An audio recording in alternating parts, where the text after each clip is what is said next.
할렐루야. 우리 좌우 옆에 한번 인사하겠습니다. 하나님께서 당신의 예배 기뻐하십니다. 하나님이 당신의 예배 기뻐하십니다. 축복합니다. 사랑합니다. 연일 무더운 날씨가 계속되고 있는 것 같아요. 어느 쪽에서는 폭우가 와서 너무 큰 어려움을 겪고 있는 사람들도 있고, 전혀 비가 오지 않아서 그냥 무더위 속에서 어려움을 겪고 있는 지역도 있고, 우리 한국 땅이 크긴 큰가 봐요. 네. 어쨌든 무더운 여름날을 지나다 보니까 많은 분들이 지치고 힘든 시간을 보내고 있는 것 같습니다. 그래서 무더운 이 시간을 좀 어떻게 효과적으로 잘 견디면서 지낼 수 있을까 많은 분들이 고민도 하죠. 그래서 이 여름에 보양식을 먹어야 된다. 그래서 보양하려고 좋은 음식 드시기도 하고, 그리고 더위를 나름대로 피하기 위해서 여러 가지 방법들도 쓰시고 있는 것 같아요. 근데 여러분, 여름이기 때문에 더 힘들고 지치고 그런 것 같으세요? 그럴 수도 있겠죠. 근데 저는 그렇게 생각하지 않습니다. 요즘 현대인들은 봄, 여름, 가을, 겨울 다 지쳐 있어요. 여름이라고 특별히 더우니까 그럴 수도 있겠지만, 겨울에도 역시 많은 현대인들은 지쳐 있고 힘들어하고 어려움을 겪고 있고, 가을도 마찬가지. 그러니까는 우리 인생 자체의 모든 사람들이 다 힘들고 어렵다고 하는 그런 실제적인 반증을 우리가 볼 수 있어요. 그래서 우리가 병원에 가도 어떤 상황 가운데 진료를 받아도 의사 선생님이 꼭 하는 얘기가 하나가 뭐냐면 스트레스 받지 마세요. 그렇게 얘기하잖아요. 그러니까 스트레스를 받아가지고 몸이 불편하고 힘들고 어렵다. 그러니까 스트레스 받지 말라고 얘기하는데, 우리가 삶의 현장에 살다 보면 스트레스 안 받을 수 있습니까? 스트레스 없는 세상은 없어요. 다 있어요. 우리의 가정도, 우리의 일터도, 우리의 삶도 다 마찬가지입니다. 그러나 그 스트레스 받는 현장과 상황 속에서 우리가 어떻게 삶을 살아가느냐, 이게 중요한 겁니다. 여러분, 어쨌든 무더운 힘든 시간을 보낼 때 나름대로 그 상황을 헤쳐가기 위해서 여러 가지 방법을 쓰면서 나름대로 돌파구를 마련하지만, 성경은 분명하게 그 모든 것 위에 우선이 되어야 될 것이 무엇인지를 우리에게 말씀을 통해서 알려주고 있습니다. 자, 잠언 4장 23절 말씀입니다. 자, 23절 말씀 우리 같이 읽어봅니다. 시작. 모든 지킬 만한 것 중에 더욱 내 마음을 지키라. 생명의 근원이 이에서 남이니라 라고 되어 있어요. 자, 이 말씀을 우리가 다 잘 기억하는 말씀인데 해석을 잘해야 됩니다. 마음에서 생명의 근원이 시작된다고 얘기하고 있어요. 이게 조금 어려운 말로 이렇게 지금 풀이를 해놨는데, 쉽게 얘기하면 이런 겁니다. 뭐냐? 삶의 모든 이슈의 문제들은 어디에서부터 출발한다? 마음에서부터 출발한다는 겁니다. 병도 그런 것 같습니다. 우리의 육신의 고달픔과 지침과 힘듦도 일이 힘드니까, 상황이 너무 어렵고 힘들어서 그냥 지쳐 있는 게 아니라 그 모든 것들의 초출발은 어딘가냐? 마음이라는 거예요. 마음. 그래서 잠언 기자는 하나님이 주신 지혜로 이야기하는 게 뭐냐? 생명의 근원이 마음에서 나오는데 모든 문제의 시작과 처음이 마음으로부터 시작되고 있으니 마음을 잘 다스려야 된다. 그래서 우리가 무더운 여름에 나름대로 더위를 이기기 위해서 좋은 음식도 먹고 좀 쉼을 갖기도 하고 무언가 좀 나름대로 스트레스 풀기 위해서 여러 가지 활동도 하지만, 더 중요한 게 뭐냐? 마음의 보양인 거예요. 마음이 보양이 되고 마음이 영적으로 뭔가 정립이 되어지고 채워지지 않으면 세상적인 공급함도 효과를 내기 어렵다고 이야기할 수 있는 겁니다. 그렇기 때문에 여러분, 우리가 몸도 마음도 활력을 얻고 승리하는 삶을 살기 위해서는 내 마음의 영적인 보강이 우선이다 라고 그렇게 이야기할 수 있는 것이에요. 그러면 어떻게 하면 우리 인생의 근본인 마음의 영혼에 힘을 보강하고 능력을 얻을 수 있을까? 오늘 이사야서 말씀은 그것을 우리에게 가르쳐주고 있습니다. 여러분, 이사야가 66장으로 되어 있어요. 이사야가. 근데 성경은 몇 권이죠? 66권으로 되어 있어요. 그래서 학자들이 성경 이사야서 말씀을 연구를 해보니까, 이사야서가 성경의 축소판이네, 이렇게 얘기합니다. 아니 1장부터 66장으로 이사야서가 되어 있고 성경이 창세기부터 요한계시록까지 66권인데 이 이사야서 66장 안에 성경의 66권 내용이 그대로 들어가 있어요. 그래서 이사야서의 말씀 보면 죄의 문제를 해결하는 방법, 구원받는 방법, 구원 이후에 하나님께서 우리에게 주시는 천국과 새하늘과 새 땅의 의미가 무엇인지에 대해서 명확하게 알 수가 있는 거예요. 자, 이사야서 66권을 세 부분으로 우리가 나눠볼 수 있는데 1장부터 39장입니다. 여러분, 이사야서는 이사야 선지자의 예언의 말씀인데 이사야는 남유다에 4명의 왕이 있을 때 걸쳐서 활동을 했어요. 제일 먼저 우시야라고 하는 왕이 있었고 그 다음에 요담, 아하스, 히스기야, 이 4명의 왕이 활동할 당시에 주도적으로 이사야 선지자가 활동했습니다. 그 얘기가 1장부터 39장까지 나와. 실제적인 이야기. 그리고 나서 40장부터 55장까지는 나라가 멸망하고 바벨론 포로로 끌려갔을 때 그 포로로 끌려간 백성들에게 이사야서가 이야기해주고 있어. 그곳에서 어떻게 생활하고 어떤 믿음의 마음가짐을 가지고 신앙생활하면서 하나님의 인도하심을 받아야 된다라고 하는 것을 55장까지 얘기를 하고 있어요. 그리고 56장부터 66장까지는 바벨론에서 돌아온 이스라엘 백성들이 앞으로의 삶이 어떻게 회복되고 어떻게 하나님의 은혜가 임하게 될 거다라고 하는 것을 설명하고 있어요. 그래서 보니까 1장부터 39장은 구약의 얘기예요. 창세기에서부터 말라기까지. 그리고 40장부터 55장까지는 복음서 얘기하는 거야. 마태, 마가, 누가, 요한복음. 그리고 56장부터 66장까지는 사도행전에서부터 계시록까지 얘기를 하고 있는 거예요. 그래서 이사야서가 성경의 핵심 축소판이라 얘기할 정도로 얘기해요. 지금 우리는 이사야 몇 장을 읽었죠? 40장을 읽었잖아요. 이사야 40장은 언제 때 얘기한 거예요? 그럼 바벨론 포로로 끌려갔을 때 이사야 선지자가 지금 백성들에게 얘기하고 있는 거예요. 자, 어떤 얘기를 했느냐? 지금 바벨론 포로로 끌려간 이스라엘 백성들의 형편이 어때요? 말이 아닙니다. 이게 지금 사실 그렇지, 포로로 끌려가면 얼마나 힘들겠습니까? 집도 절도 다 포기하고 포로로 끌려왔으니까 그 삶 자체가 너무나 공고하고 어려운 삶인 거죠. 그 상황 가운데 하나님이 뭐라고 하시느냐? 얘들아, 걱정하지 마. 포로에서 나중에 돌아오게 될 거야. 니네들이 포로의 신분으로 영원히 거기에 주저앉아 있지 않아. 내가 너희들을 구원해 줄게. 그리고 다시 돌아오게 된다. 위로와 예언의 말씀을 40장부터 55장까지 쭉 그 얘기 해주고 있는 거예요. 그러니까 오늘 우리가 본 40장이 그 내용이 기록되어 있는 거죠. 근데 우리들도 그렇잖아요. 누군가 내가 형편이 힘들고 어려울 때 누가 위로를 해줘. 그러면 위로를 받으면 위로가 되긴 돼. 근데 고난과 힘듦의 현장에 가면 어때?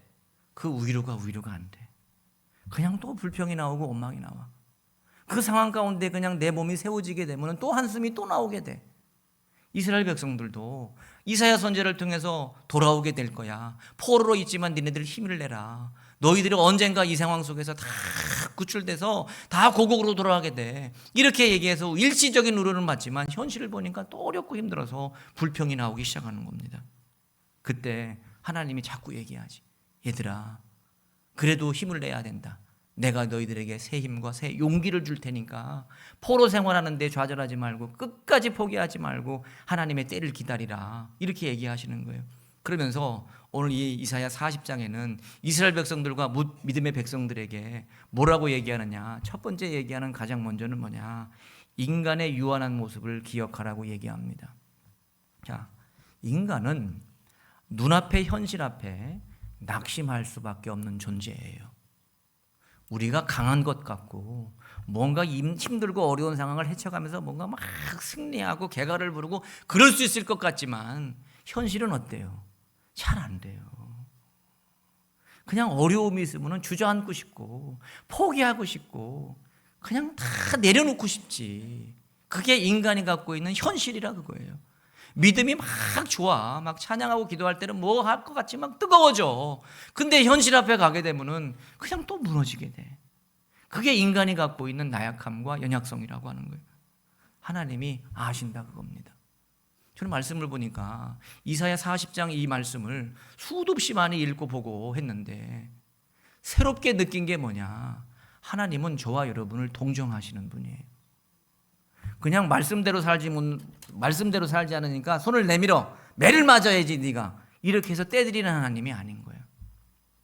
공감하시는 하나님. 그래 얼마나 힘들겠어. 아유 얼마나 좌절이 돼. 얼마나 원망이 나오고 불평이 나오고 얼마나 힘들어. 하나님은 그런 하나님이시라는 거예요. 그러면서 이사야 선지자가 이스라엘 백성들에게 뭐라고 얘기하느냐. 이사야 40장 27절 말씀. 자, 27절 말씀 우리 같이 읽어봅니다. 시작. 야곱아 어찌하여 내가 말하며 이스라엘아 내게 이르기를 내 길은 여호와께 숨겨졌으며 내 송사는 내 하나님께서 벗어난다 하느냐. 이렇게. 이게 지금 뭐냐면 이스라엘 백성들이 뭐라고 얘기하냐면 하나님은 우리의 사정을 몰라. 아유 하나님은 우리의 마음을 잘 몰라. 하나님은 우리의 마음에 문제가 생기고 어려움이 있는데도 신경을 안 써. 이렇게 얘기한다는 거예요. 그럼 하나님이 그 얘기 듣고 이런 못된 것들이 있나? 내가 지네들의 일거수일투족을 다 기억하고 있는데 혼을 내는 게 아니라 뭐라는 거예요? 이해한다. 이해. 얼마나 어렵겠니? 하나님이 그러시는 겁니다. 그러면서 이스라엘 백성들을 달래주고 계시고 너무나 은혜스러운 말씀이에요. 그래서 뭐라고 얘기하는 거냐? 이사야 40장 30절 말씀을 보세요. 자, 30절 말씀 같이 읽어봅니다. 시작. 소년이라도 피곤하며 곤비하며 장정이라도 넘어지며 쓰러지되 라고 돼 있어요. 그렇지. 야, 젊은 혈기왕성한 젊은이들도 힘들면 쓰러져. 그렇잖아요. 아니 몸짱이고 굉장한 운동을 해가지고 튼튼한 애들도 막 무리하게 운동을 하고 힘든 일을 하게 되면 어떻게 되는 거예요? 지쳐서 주저앉지. 그런 것처럼 니네들도 힘드니까 주저앉고 포기하고 그럴 수도 있지. 다 이해한다. 그래서 내가 너희들한테 새 힘을 주기를 원해. 내가 너희들에게 뭔가 힘을 공급하고 다시 일어날 수 있도록 내가 용기를 북돋아 주기를 원한다. 그러니 내 말에 귀를 기울여. 지금 이사야 선지자를 통해서 이스라엘 백성들에게 이렇게 지금 가르쳐주고 있는 겁니다. 여러분, 이 땅에 인간을 비롯한 모든 피조물들은 다 충족을 받아야 지탱을 하고 삶을 살아갈 수 있도록 만들어졌어요. 그래가지고 사람은 배가 고프면 뭘 먹어야 돼? 음식을 먹어야 돼요.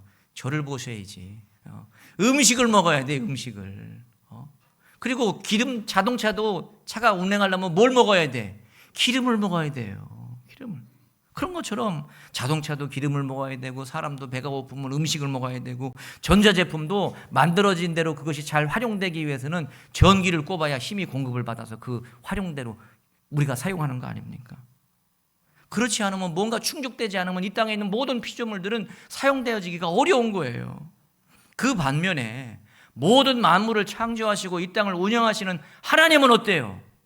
하나님은 무언가에 의해서 충족을 받고 그 충족의 힘으로 우리에게 힘을 실어주는 그런 분이 아니야. 하나님은 스스로 계신 분이고 모든 만물들을 운영하시고 창조하시사 권세를 갖고 그냥 우리에게 무제한 모든 것을 공급해도 힘이 빠지지 않는 그런 하나님이다. 그러니 하나님으로부터 새 힘을 얻고 용기를 얻고 다부진 마음으로 일어서야 된다 라고 하는 것을 이야기하고 있는 거예요. 그래서 이사야 백성들에게 하나님에 대해서도 가르쳐주고 니네들도 이해하는데 하나님은 이런 분이야 라고 하는 걸 설명하는 거예요. 자, 이 40장 28절 말씀. 자, 28절 말씀도 같이 읽어봅니다. 시작. 너는 알지 못하였느냐? 듣지 못하였느냐? 영원하신 하나님 여호와 땅끝까지 창조하신 이는 피곤하지 않으시며 곤비하지 않으시고 명철이 한이 없으시며 라고 되어 있어요. 하나님은 피곤한 분이 아니야. 저와 여러분들이나 날마다 피곤하다고 얘기하고 지시다고 얘기하고 힘들다고 얘기하고 조금만 뭐 하면 짜증내지. 하나님은 그런 분이 아니라는 거예요. 피곤하지 않으시고 곤비하지 않으시고 명철이 한이 없으신 분이 우리의 하나님이시다. 그래서 인간은 유한해가지고 무언가 그렇게 맨날 지치고 힘들고 낙심하지만 하나님은 전혀 그런 존재가 아니다 라고 하는 것을 설명하면서 하나님에 대한 절대적인 신앙을 붙들기를 소원하고 있어요. 그러면서 이사야 40장 29절 말씀 보니까 피곤한 자에게는 능력을 주시고 무능한 자에게는 힘을 주시기를 원하시는 하나님이다 라고 하는 거예요. 여러분 우리 저기 조금만 나가면 마산 앞바다가 있어. 마산 앞바다에 가셔가지고 큰 기름통에다가 기름통을 준비할 수 있을 것만큼 여러분들이 실컷 준비를 해가지고 그 바닷물을 다 퍼내. 그럼 바닷물을 퍼내면 퍼낸 티가 납니까 안 납니까? 안 나. 전혀 안 나. 뭐 수백 드럼을 퍼내고 수천 드럼을 퍼내고 수만 드럼을 퍼내도 바닷물이 줄었는지 뭐 했는지 티도 안 나. 하나님이 갖고 계시긴 무한한 능력이 그렇다는 겁니다. 니네들 낙심하는 거 이해한다. 낙심되지. 그러나 하나님은 니들의 낙심에 대해서 모든 것을 공급할 수 있는 권능과 능력을 갖고 계신 분이 하나님이시다 라고 지금 이야기를 하고 격려하고 있는 겁니다. 여러분, 이사야는 그 공급하시는 힘에 대해서 무엇이라고 지금 의미를 담고 설명하고 있느냐. 힘을 얻는 것은 성령이 부어지는 거야. 니네들이 힘들고 좌절하고 어려울 때 하나님께서 부어주시는 힘은 성령이 부어지는 거다 라고 이야기하고 있어요. 그러면 성령이 부어지면은 어떤 능력을 믿음의 백성들이 공급을 받느냐. 첫 번째는 지혜의 능력을 공급받습니다. 우리가 우둔하거든요. 무언가를 판단하고 결정할 때 뭔가 바르게 판단 못할 때가 많이 있는데 성령으로 인하여 지혜의 능력을 입은 사람은 바로 판단합니다. 그리고 하나님을 기쁘게 하시는 거예요. 자, 성령은 지혜의 영이에요. 지혜의 영. 그래서 성령이 임하게 되면은 모든 것들을 바라보는 시선이 하나님의 시선으로 바라보게 돼요. 하나님의 시선으로 바라보게 되니까 하나님이 원하시는 일이 무엇인지를 분별할 수 있게 되는 것이에요. 그래서 판단하고 결단하고 결정하는 모든 일들이 하나님의 뜻 안에서 이루어지게 되는 거예요. 우리가 인생을 살다 보니 이 길로 가야 돼. 이 길로 가야 돼. 그럴 때가 있지 않습니까? 그러면 여러분들은 어떤 길을 선택하셔요? 여러분, 이 길이 맞을까 저 길이 맞을까 고민할 때가 수도 없이 많죠. 눈앞이 캄캄해서 무엇을 결정하고 어떤 길을 가야 될지를 놓고 우리가 늘 고민한다 그겁니다. 그때 성령 안에 깨어있는 자들은 하나님의 능력 가운데 성령을 통해서 부어주시는 지혜로 말미암아 영적인 눈이 열려지게 되는 거예요. 그래서 하나님이 원하시는 길에 대한 분명한 판단과 결단이 서게 되는 것이죠. 여러분, 솔로몬을 기억하시죠? 솔로몬이 유명한 재판을 했잖아요. 갓난 애기 하나가 있는데 이 갓난 애기를 놓고 여자 둘이 와가지고 서로 간에 자기가 자기 아들이라고 난리가 난 거잖아요. 이 여자도 이 얘기가 자기 얘기라고 얘기하고 여기 있는 여자도 이 얘기가 자기 얘기라고 얘기해. 그래가지고 이걸 어떻게 해야 돼? 도저히 어떻게 판단을 내릴 수 없으니까 솔로몬이 뭐라고 그랬어? 애기를 갖다가 어떻게 하래? 칼을 갖고 와. 작두를 대령해라. 그래가지고 애기를 갖다가 반으로 쪽짝 해가지고 한쪽씩 나눠가죠. 이렇게 했더니 그 아이를 포기한 사람이 누구야? 진짜 엄마야. 애가 죽는 거는 도저히 못 보는 거야, 친모가. 그래갖고 이 얘기는 내 얘기가 아닙니다 했더니 솔로몬이 뭐라고 했어? 이 여자가 진짜 엄마다. 얘는 가짜다. 그 지혜를 어떻게 솔로몬이 알았습니까? 제가 생각할 때는 성령이 주신 거지. 그거밖에 해결이 안 돼요. 여러분, 히스기야 왕이 있는데 히스기야가 기도해서 15년 동안 목숨도 연장했는데 이 히스기야가 북이스라엘이 멸망한 다음에 바로 호세아 왕 때 북이스라엘이 멸망하고 아수르가 18만 5천 명의 대군을 끌고 남유다의 예루살렘으로 쳐들어왔어. 18만 5천 명이 쳐들어왔는데 예루살렘 성 주변을 그냥 다 에워싼 거예요. 쥐도새도 못 나가게 그냥 꼼꼼하게 그냥 감옥처럼 성 안에다 사람을 가둬놓은 거예요. 근데 가둬놓은 건 좋아. 근데 물이 없어. 물을 먹으려면 예루살렘 성의 바깥에 나와가지고 기온이라고 하는 샘에 가가지고 물을 떠다 먹어야 되는데 도저히 물을 떠다 먹으러 나갈 수 있는 사람이 없잖아요. 근데 히스기야가 생각한 게 있어. 뭐냐면 땅굴을 파는 거야. 땅굴을 파가지고 그 샘하고 연결시켜가지고 물을 이 성 안으로 땡겨 놓는 거야. 근데 그 당시에 그거를 생각해낸다? 정말 기적 같은 일입니다. 그래가지고 성 바깥에 있는 기온샘에다가 수로를 파갖고 쭉 연결해가지고 어디까지 연결해놨느냐? 실로암 샘에다가 연결시켜놨어. 물이 자동적으로 흘러나오게. 그리고 바깥에 있는 기온샘은 덮어놔. 이런 지혜는 성령을 통해서 하나님 주시는 지혜의 영을 경험한 믿음의 백성들이 누릴 수 있는 특권인 줄 믿습니다. 그래서 여러분, 성령께서 사람의 생각을 뛰어넘는 지혜를 주시사 권고하고 어려운 이 땅의 우리의 삶에 새 의미와 능력을 찾을 수 있는 길을 우리에게 허락하시는 역사가 있게 되는 줄 믿습니다. 또 한 가지는 하나님은 성령을 통해서 성결의 능력을 우리에게 허락하세요. 인간 모두는 다 죄인입니다. 스스로 죄의 유혹을 이길 수 있는 능력을 갖고 있는 분은 여기에 한 명도 없어요. 한 명도. 그래서 우리가 번번이 넘어지는 겁니다. 사단과 마귀의 유혹과 미혹 앞에 우리가 날마다 넘어지는 거예요. 날마다. 오늘도 아마 고민을 했겠지. 아유, 주일날 교회에 가야 돼 말아야 되나. 아, 오늘도 좀 바쁜 일이 있는데 어떻게 해야 되나. 갈까 말까 고민하는 분도 있었겠지. 어떻게 다른 약속도 있는데 어떻게 해야 되나. 수많은 상황 가운데 우리는 대부분 넘어집니다. 대부분 넘어져요. 그래서 여러분, 인간이 아무리 유능해도 소용이 없어요. 머리가 좋고 IQ가 좋고 많이 배웠다 해도 다 소용없어요. 불의하고 악한 미혹과 죄악의 세력 앞에는 그저없이 그냥 넘어지게 돼. 그러니까 다병면의 세상의 방법에서는 성공했다 할지라도 죄에 빠져서 인생을 망치는 사람이 얼마나 많이 있는지 몰라요. 우리 주변에.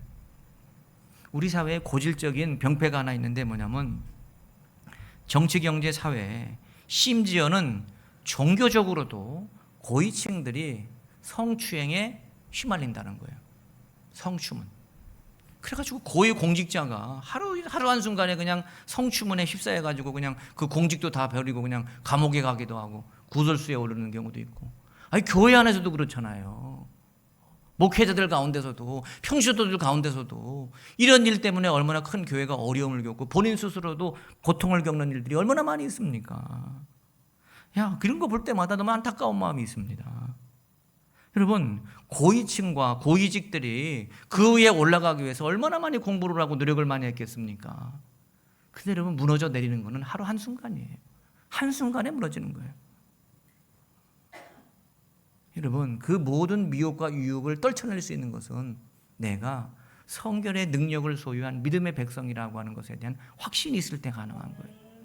우리가 잘 알고 있는 요셉이 보디발의 아내의 유혹을 떨칠 수 있었던 것은 성령을 통해서 성결의 능력을 소유한 믿음의 모습을 갖추고 있었기 때문인 거예요. 그러니까는 요셉이 그 미혹과 유혹 앞에 당당히 떨쳐내고 그 떨쳐냄으로 인해서 감옥도 가게 됐지만 오히려 그것이 역전되어서 바로 왕을 만나는 계기가 되고 바로 왕의 꿈을 해석해 줌으로 총리가 되는 은혜를 입게 되지 않습니까? 오늘도 우리의 삶을 구체적으로 인도하신 하나님께서 세상의 죄를 이길 수 있는 성결의 능력을 우리에게 주셔서 우리의 삶 가운데 가장 아름답고 진실한 믿음의 길이 풍성하게 열려지는 역사가 있기를 주님의 이름으로 축복합니다. 세 번째는 하나님은 성령을 통해서 담대한 능력을 주세요. 담대한 자신감이 있다고요. 이 자신감은 오만함과 교만함이 아니에요. 말씀에 입각한 성령이 주시는 자신감은 담대함이에요. 담대함. 근데 이 담대한 마음이 부어질 때 앞에 모든 상황을 역전시키고 그 상황을 하나님의 영광과 뜻으로 이끌어갈 수 있는 원동력이 될 수 있어요. 여러분, 베드로가 예수님이 십자가 지시고 십자가 고통 가운데 갈 때 도저히 자기가 예수님 제자라고 얘기도 못하고 그냥 뒷구녕이만 쫓아다니고 그냥 숨어 다녔어. 근데 베드로가 나중에는 변화가 됐죠. 성령의 역사와 성령의 능력으로 담대함을 얻고 난 다음부터는 전혀 그렇게 하지 않아. 자기가 오히려 예수님의 십자가의 복음을 증거하고 목숨을 내놓는 그 순간이 있더라도 전혀 예수님을 부끄럽게 생각하지 않아. 자신감이 생긴 거예요. 담대함이 생겼어. 성령을 통해서. 사도행전 12장에 보면은 당시에 헤롯 왕이 베드로를 붙들어와 감옥 속에 가둬요. 그리고 나서 헤롯 왕의 생각은 뭐냐? 감옥 속에 베드로를 가둬놨다가 내일 아침에 공개 처형으로 죽이는 거야. 그런 계획을 세우고 있었어요. 그래서 베드로가 하도 그냥 이상한 방법을 써가지고 이상한 기적을 일으키니까 심지어 군사들을 2명 베드로에게 붙여놓고 서로 간에 군사들끼리 쇠사슬로 묶어놨어. 그랬더니 베드로는 쇠사슬로 묶여서 감옥 속에 들어갔는데도 불구하고 쿨쿨 잠을 잘 주무셔. 아니, 내일이면 죽을 수도 있는데 잠이 옵니까? 뭐예요? 담대함이에요. 담대함. 하나님이 나를 이 감옥 속에서 풀어주면 좋고 안 풀어줘서 내가 죽음을 당하더라도 내가 순교를 당하는 건데 당당하게 하나님 나라에 갔을 때 하나님의 상급이 있을 거다. 자신감이 있는 거 아닙니까? 이거는 성령께서 우리에게 주시는 담대함의 능력인 줄 믿습니다. 여러분, 3.1운동 때 큰 일을 감당했던 유관순 열사가 있잖아요. 이 유관순 열사가 뭐 나이도 어느 정도 들고 성숙한 그런 여자가 아니에요. 고등학생.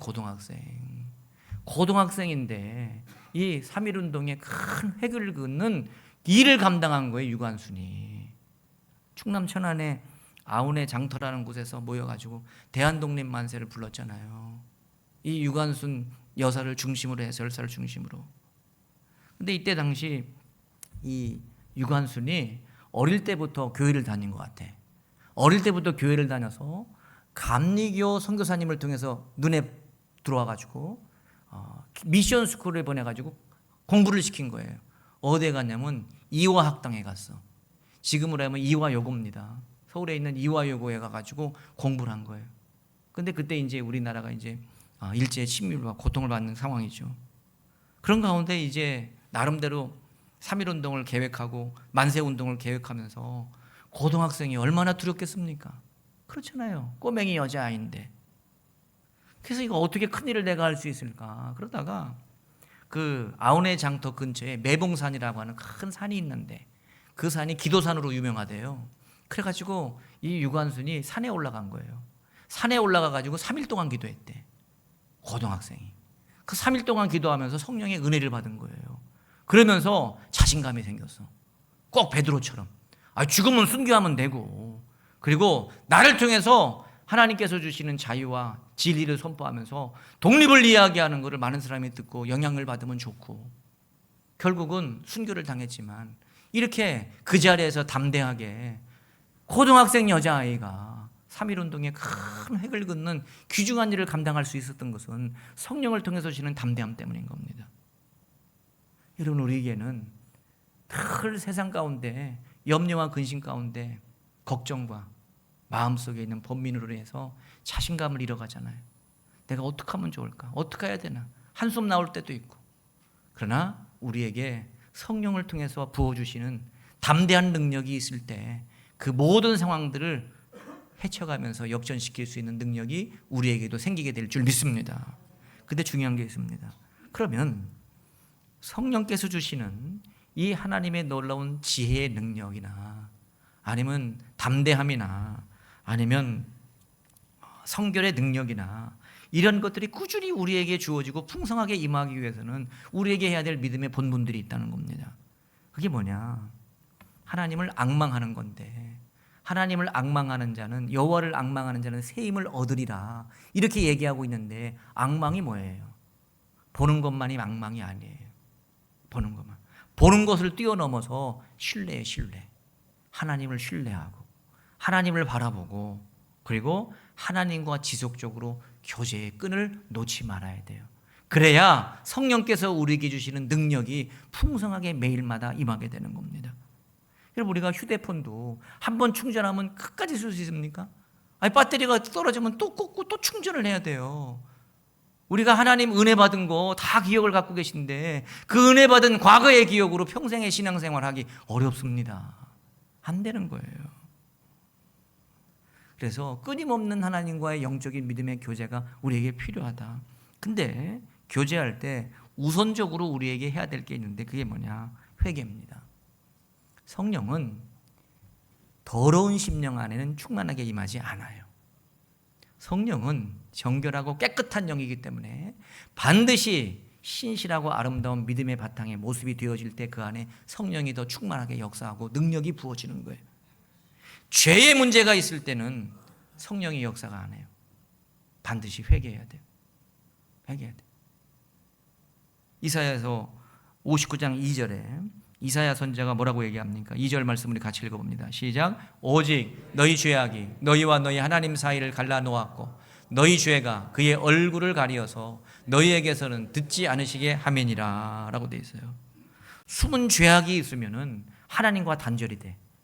숨은 죄악이 우리의 심령 가운데 있을 때는 성령의 기름 부음의 역사가 임하기 어려워. 임하기 어려운 게 임하지 않아요. 임하지 않아. 그래서 여러분, 온전히 하나님 앞에 진실함을 모아서 회개를 해야 돼요. 그래야 하나님과의 교제의 문이 열려지고 성령께서 주시는 능력을 얻게 된다라고. 회개가 우선이다. 그리고 나서 말씀과 기도로 지속적으로 끊임없이 하나님 앞에 매일매일 교제의 순간을 가져야 되는 거예요. 우리가 시편 1편에 보면은 복 있는 사람에 대해서 쭉 설명을 하잖아요. 시편 1편이. 근데 이 복 있는 사람에 대해서 쭉 설명할 때 이 복 있는 사람을 시편 1편 기자에서 뭘로 비유를 해요? 나무로 비유를 하잖아요. 나무. 시냇가에 심은 나무.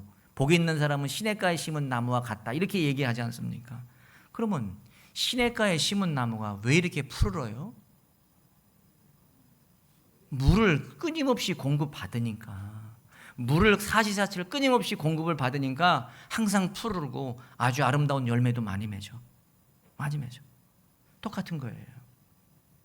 믿음의 백성들이 끊임없이 푸르고 진실하고 아름다운 삶의 모습을 드러내기 위해서는 성령의 기름 부음을 통해서 충만한 역사가 날마다 능력 가운데 벌어지기 위해서는 말씀으로 공급을 받아야 되는 거예요. 말씀으로. 여러분, 말씀은 영혼의 양식이에요. 말씀은 우리의 영을 맑게 하고 우리의 영혼에 거룩한 믿음의 씨앗과 같아서 결실을 맺게 하는 놀라운 통로와 같은 거예요. 그래서 시편 1편 2절에 보니까 오직 여호와의 율법을 즐거워하여 그의 율법을 주야로 묵상하는도다 라고 얘기하고 있어요. 그래서 말씀의 공급을 받아야 돼요. 우리가 지난 전반기에 레위기 말씀을 우리가 필사했잖아요. 한 50명 넘는 분들이 한 55명인가 필사하셨더라고. 그래서 이제 책자로 만들어서 사무실 갖다 놨는데 오늘 가실 때 사무실에서 책자 만든 거하고 선물하고 갖고 가시면 돼. 선물 준비했어요. 딱 보니까 명단을 제가 쭉 보면서 이야, 청년들도 했더라고. 청년들도.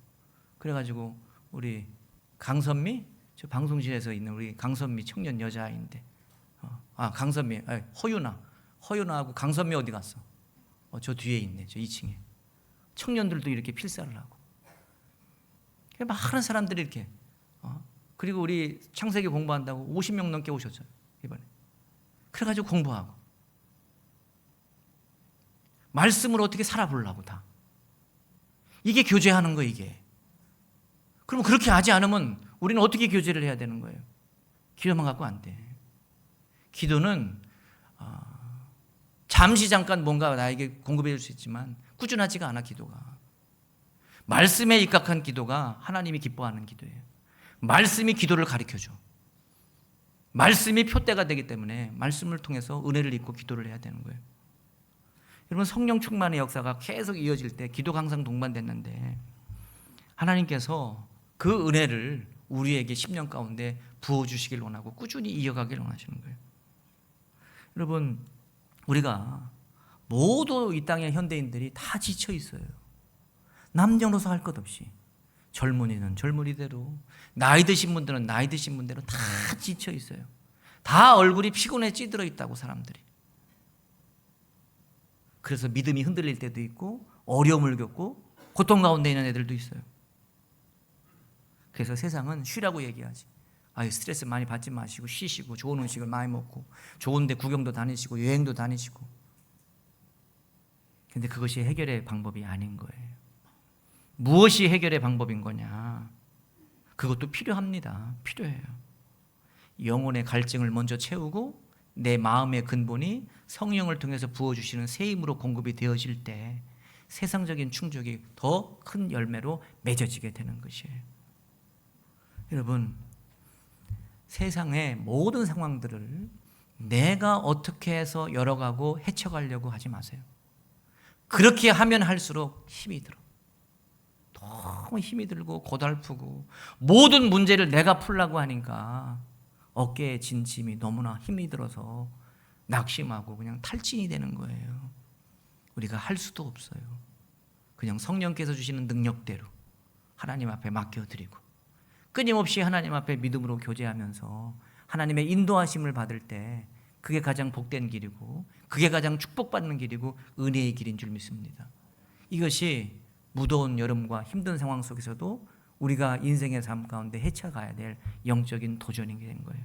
오늘도 우리의 삶에 이런 은혜와 능력들이 풍성하게 임하여서 날마다 하나님 공급하시는 새 힘으로 다른 박질하여도 곤비하지 않고 걸어가도 피곤치 않는 능력의 삶이 오늘 예배하는 여러분의 삶이 다 되기를 주님의 이름으로 축복합니다.